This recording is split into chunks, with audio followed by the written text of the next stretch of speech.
public opinion in democracy. To cultivate the human psyche and to create a strong public opinion, the various information and broadcasting agencies are very useful. In today's time, various mediums are used to transmit information to the public. These mediums contributing to build strong and effective public opinion are print media and electronic media. Print media. In today's world, newspapers, periodicals, and journals hold utmost importance in facilitating people to know more about incidences, events, and situations taking place nationally as well as internationally. Print media helps people to evaluate their opinions either in favor or against the information presented by them. The same information presented by the print media can create multiple viewpoints in the people. People give different individual responses to the same information and develop individually diverse opinion. It is essential that the opinions created are true, firm, and unbiased. If the print media presents biased or false details, then it is possible to create a false public opinion. It is absolutely essential to have freedom of press so that a false public opinion is not created by presenting only achievements of the government and thereby hiding the faults, failures, or shortcomings of the government. Ours is a diverse nation in terms of language, culture, and regional varieties. The regional newspapers are much sought after in corresponding regions. Regional newspapers then have an immense contribution in cultivating public opinion. Print media has failed in cultivating public opinion in countries and regions having less literacy rates. In spite of this, various organizations, industrial groups, and political parties publish their own dailies or periodicals owing to the influence exerted by printed material. The government also publishes various periodicals and issues providing important information. Electronic media. Audiovisual media like the radio, television, cinema, etc.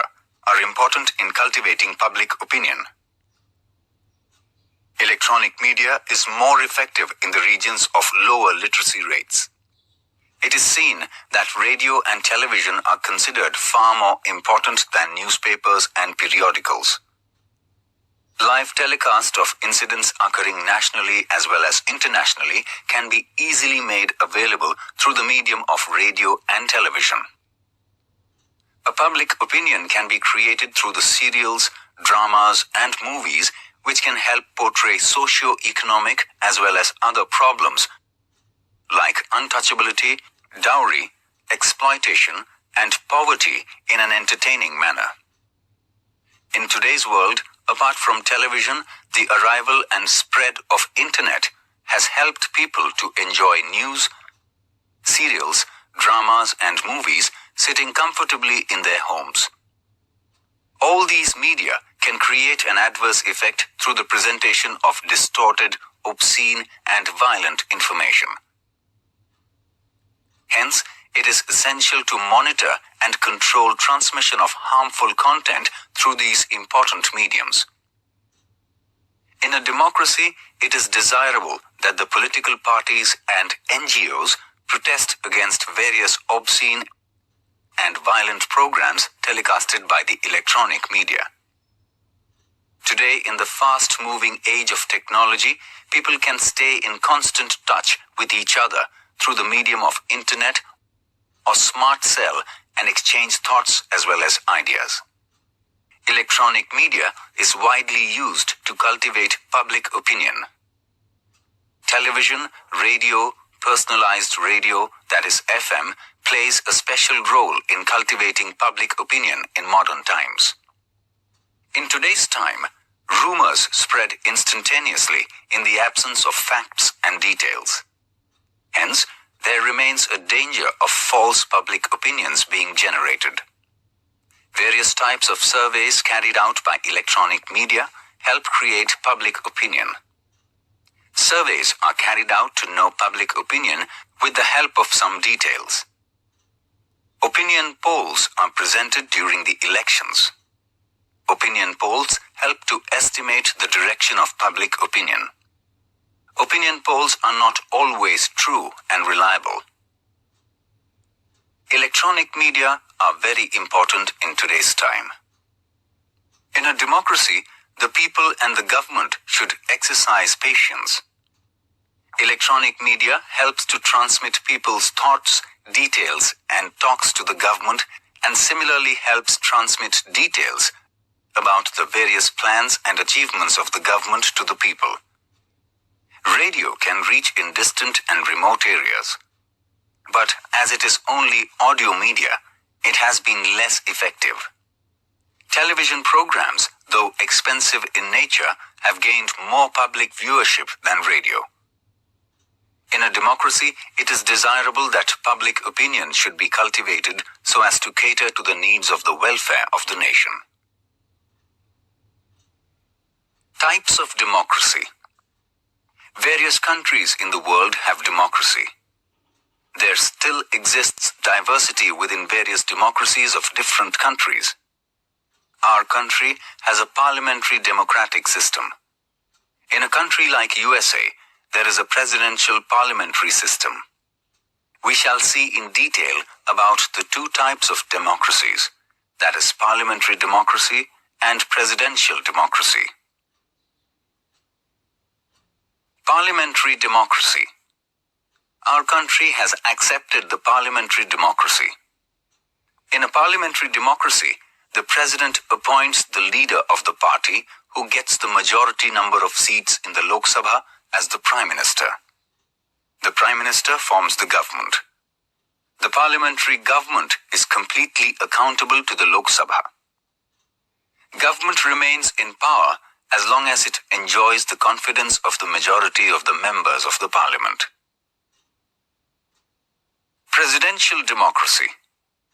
Presidential democracy is the second important type of democracy. In such a type of democracy, the president is directly elected by the people. The president remains in power for a specific period as mentioned in the Constitution. Presidential democracy is prevalent in many countries, including USA. Election system in democracy. Our country has maximum number of voters in the world. The Election Commission maintains the administration, control, and monitoring of the entire process of election. It is essential for any democracy that its election commission is impartial and autonomous. It is mandatory to maintain the autonomy of the Election Commission. In the Constitution, there is a special provision for the terms and conditions of appointing the Election Commissioner, their criteria for service, or their removal or suspension from their service.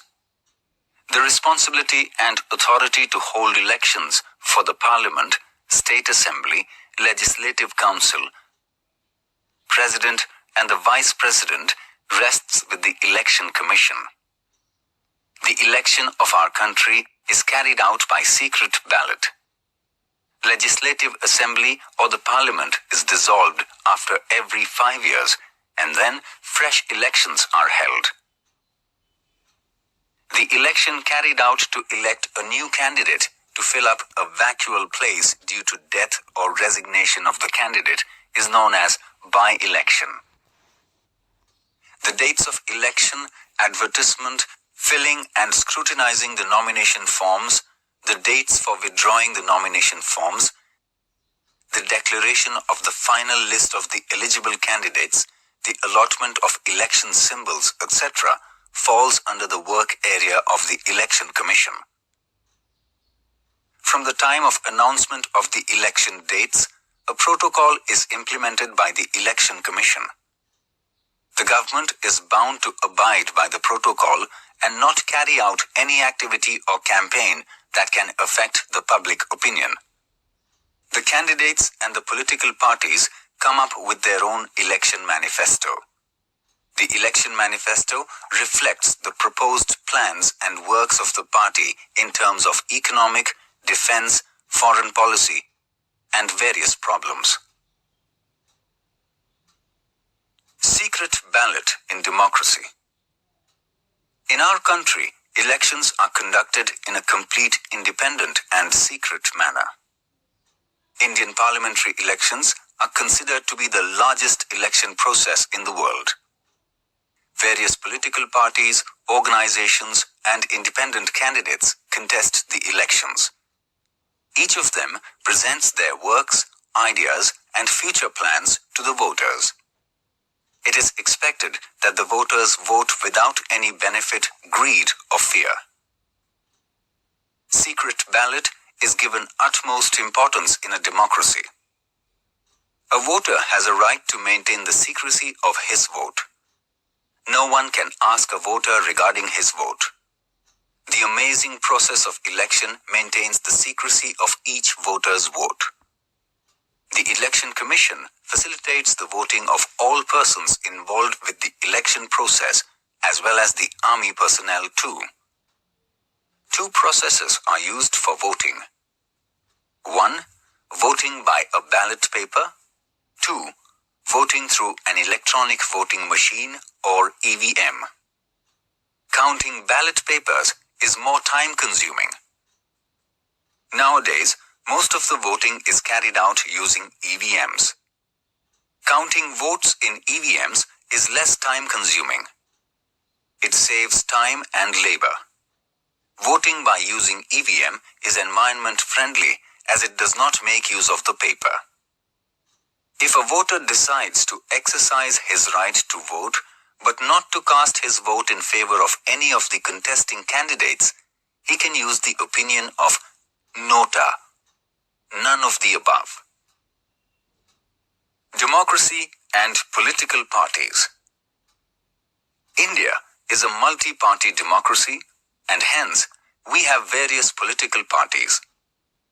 Specific criteria are fixed by the Election Commission to validate any political party. Political parties are classified either into national party or regional party based on certain specific policies and criteria decided by the Election Commission. As per this, a party that secures more than 4% of the total votes in the previous general elections in at least 4 major states is identified as a national party, and the rest are identified as regional parties. As per the information given by the Election Commission by March 10, 2014, a total of 1,593 national parties were registered. Last year, 239 parties were added. In our country, Indian National Congress or INC and Bharatiya Janata Party BJP are the two major political parties. Along with this, Bahujan Samajwadi Party BSP, Communist Party of India Marxist CPIM, and National Congress Party NCP are the other national parties. Apart from this, the Shiv Sena, Trinamool Congress, Samajwadi Party SP, Dravida Munnetra Kalagam DMK, All India Anna Dravida Munnetra Kalagam AIADMK, Aam Aadmi Party AAP, Janata Dal United JDU, Rashtriya Janata Dal RJD are regional parties. Based on the specified criteria, any national party can lose its status or any regional party can gain the status of the national party depending on the number of votes obtained by the party. The party forming the government is known as the ruling party. The party which forms the opposition is called the opposition party. The opposition party helps form public opinion by democratically opposing the objectionable plans and policies of the government. But in a healthy democracy, it is desirable that the opposition party supports the social and public causes of the ruling party which are aimed at the welfare of the nation. The success of democracy depends on a balanced relationship between the ruling and opposing party. Effective and strong opposition party is a prerequisite of a good democracy. Democracy is like a chariot. Ruling party and the opposing party are the two wheels of the chariot.